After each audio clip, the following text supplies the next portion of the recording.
Let's see. Punchy. Do you want to? That was what I was thinking of when you asked me if we could do this. I was like, that's going to be the hardest one. Yeah. I've been thinking about it a lot, actually. Yeah, that's a tough one. What is something punchy? I think of punchy as, it means a lot of things, but when I think punchy, I think low end attack. I think of speed. I think of, it's like the difference between, a 20-inch speaker or an 8x10 cabinet. The 8x10 cabinet, because the speakers are smaller, you'll get the attack and presence out of a low end element. So when I think of punchy, I think of kick drums, and I think of something that hits immediately. I think of things that I think of speed when I think of punchiness. You know what I'm saying?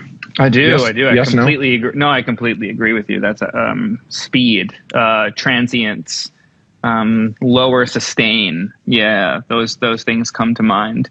Because I think a lot about punchy. I think a lot about transience as not low end, which of course is not correct. Transients exist in any frequency range. That's about speed. And when I think about punchy, I think part of that is transience in the low end, or the length of a kick drum. Because there's a lot of kick drums which, you will have like a punch and then a subby decay. It's a very compressed dance kick sounding thing. But that initial part of it is I love this right now. Punchy. I love this right now, thinking it's like the anti-batter's box in Pensado's place that we're doing right now. It's like, instead of you saying a word and responding to it, it's like, how thoughtful can we be with the responses that we're trying to have right now? Because I agree with you completely. I'm trying to think of how I can add to that, because I think when you think of punch and low end, you think of the higher range of the low end as well. So if people are trying to get tips and tricks out of this, we're trying to give you something which I think would be a higher low end frequencies. Yes. Like right? kick drums in that, like, I don't know, like 90 to 120. That feels like the punchy area. But part of that is also that, as you've talked about a lot, the physical airwave that you'll feel is shorter, and therefore it's more immediate. So it's hard to get something punchy that's 40 cycles, because it just doesn't feel that way. And again, it's hard to talk about this stuff. 808 isn't really punchy unless it has those upper harmonics in it that'll give upper harmonics, some compression. This is the magic thing for a lot of hip hop, is the subby 808 with a punchy, higher frequency, shorter duration kick drum blended in within. So you get the doop, and then you get the boo coming off the end of it. Let's leave it at that. I think duration and attack on the transient is what we mean by punchiness. Okay. Hold on. Okay. Let's actually add another. Let's get out of the low end. Okay. We can talk about punchiness in performance. Yeah. How potent is the lyric and the sell and the delivery of it? Like, that's punchy. That lyric's punchy. Like, things that are memorable are punchy. So thinking outside the sonic box, performances can be punchy.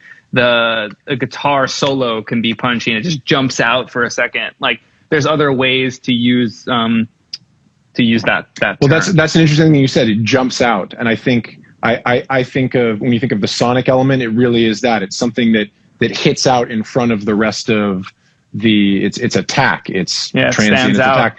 And then something can be sort of emotionally punchy, where it's like, wow, that part really stands out. I think of rhythmic. Something can be punchy, like a vocal part can be. Michael Jackson's vocals are very punchy to me, even though they're not super compressed like a modern vocal. He performs them with such good rhythm and transient and percussiveness that they become punchy. I'm going to jump over to a tennis thing, because I play tennis all the time, and just watching the Australian Open, and Nadal has a crazy fast serve.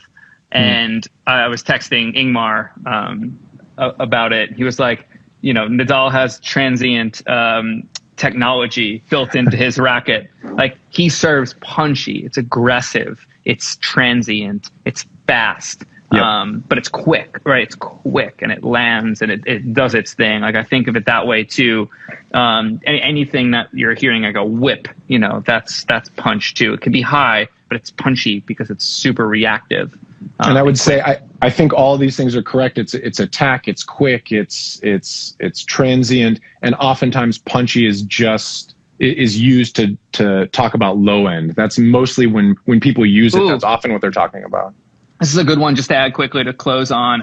That's really good. Ender says, thinking phase comes to mind. Yeah, when things are in phase, that'll be maximum punch. The only way to get maximum punch is to have everything that's in that similar frequency range being in phase. That's a good thing. That's a bit technical for this conversation, but it's important. So, but that's really good. And I was actually working on a song for our boy Baby Jake last night, working on a song of his, and the song's almost done. And I wanted to play with the kick drum because I felt like the kick drum just needs a little more punch. It was a little too much of that kind of, it was a little old sounding. It was a little like Fleetwood Mac is probably punchy for the 70s, but because they're very tight, but it didn't have that modern thing. So I had 3 different kick drums and I was playing with phase, and it drastically changed the punch of the kick drum. And I brought in a new sample and I different ones, and I was just playing with phase, and it was exactly that. Yeah. And phase was, because they all have the whole frequency range. They were down as low as 45 or 50 on some of the tails. They were as high as 150. All the kick drums had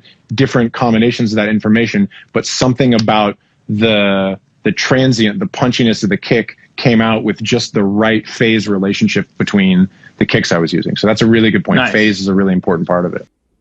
Thanks for watching. Just a reminder, all of this content is free. There's no secret knowledge here. We don't have sponsors. We don't run ads. We don't have a Patreon. All that we ask in return is that you share it with somebody. Thanks.